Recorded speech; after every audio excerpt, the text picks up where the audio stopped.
Hello, and welcome to Mr. E's Watch Reviews. Today we're going to be going over Ginault's transparency and exactly how good their customer service is. Right in front of you, I have an email that was sent to me very early this morning at 12:56 a.m. Eastern Time. So that would probably be about 10 or 11 West Coast time. I'm just going to basically read it right to you guys. There's been a lot of complaints about people saying Ginault's not transparent enough. Apparently, I've been entrusted with some information that is just not common knowledge. So I'm just going to go ahead and read this thing to you. Let's see. Hello, Ed. Thank you for your video. The silent service is our baby. Also, the very first time at the helm of design front. So obviously we are excited and nervous at the same time. Knowing that you are enjoying your silent services looks put a big smile on our faces. It's also a great way to end the day knowing that we have made one more satisfied customer.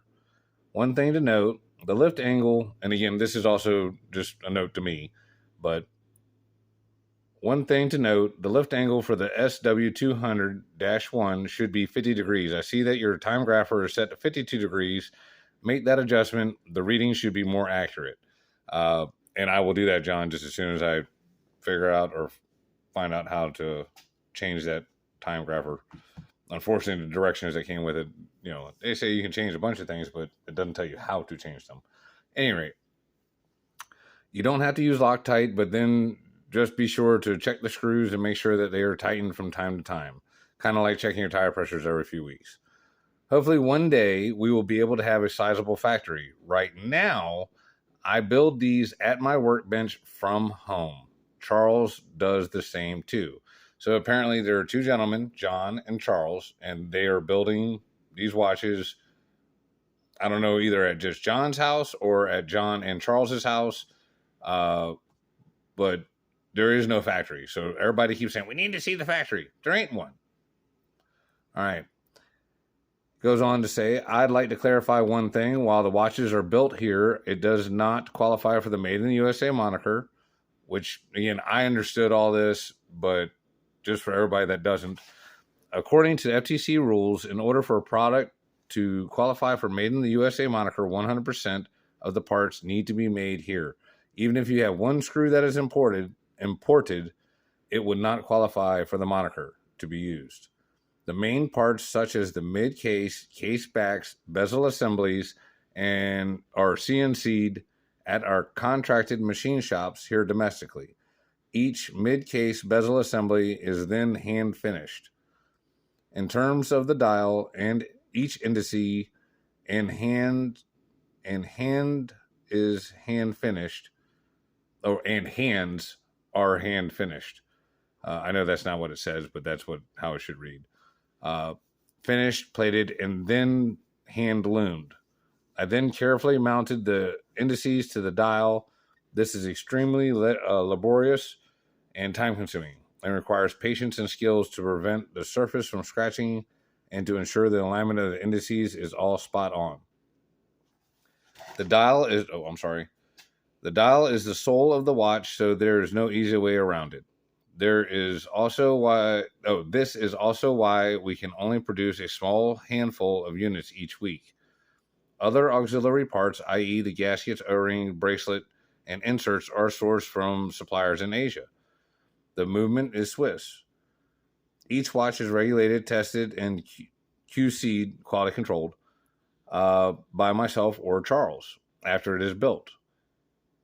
In the strictest sense, our watches are hybrid in terms of country of origin, since not every part is made here.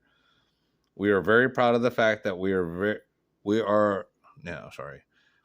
very proud of the fact that the very people who sold the watches are the very same people who built the watches. Hence, handmade in America. We take extreme pride in the fact that this company is owned by watchmakers, machinists, instead of watchmakers/advertisers. Once again, we truly appreciate your support. Please wear the watches in good health, my friend, John. So, in closing, anybody that says that Ginault is not being transparent, I'd have to disagree. The man just told us plainly. You know, the reason why he can't show everybody a big fancy factory is because they don't have one. You know, I personally kind of get the feeling that John and I guess Charles are guys like me, you know, self-taught, self-made men that, you know, somebody with money came along and said, yeah, y'all will never make it. You can't do it. And they're like, you know what? Here, hold my beer. Watch this. And you know what? I respect that. I respect the hell out of that. You know what I'm saying? These guys work really hard. You know, like I told you, every time, you know, he's contacted me, it's almost always the same thing. You know, I've been working all day and now I'm going to spend 5-6 hours here at the computer trying to answer emails. To be honest, I don't know how the hell he does it. You know what I mean? Because if I spent 13 hours working on the bench, I'd be damned if I had to answer a single email, much less I would love to show y'all the detail he goes into. You know, just breaking down, explaining things, you know, just making sure that I fully understand stuff. I mean, this experience has just been great overall.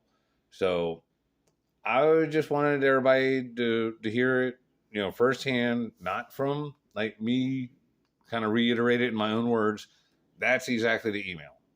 You know, it is what it is, guys. You know what I'm saying? And my personal opinion, I think these watches and whatnot will be worth huge money, huge money in the future, if not the very near future. You know, to me, this is almost like if I could have gone back in time and got a Rolex from the guy who invented Rolexes way back in the day, like one of his first or second generation of watches. You know, the silent service, you can't say that's a homage. You know what I mean? It ain't really got nothing or hardly anything similar to the Submariner, other than like maybe, you know, the glide lock in the dimensions. There is no Submariner that looks like that watch. Flat out. I mean, that's just the way it is. The OR2, like I said, in my personal opinion, that is the ultimate watch. And the reason why is it has every single feature that I want that I could never get in one single watch from Rolex. They just don't have it. They don't offer it like that. You know, and to take an older one and, you know, update it and stuff like that, well, you done ruined it and ruined your investment.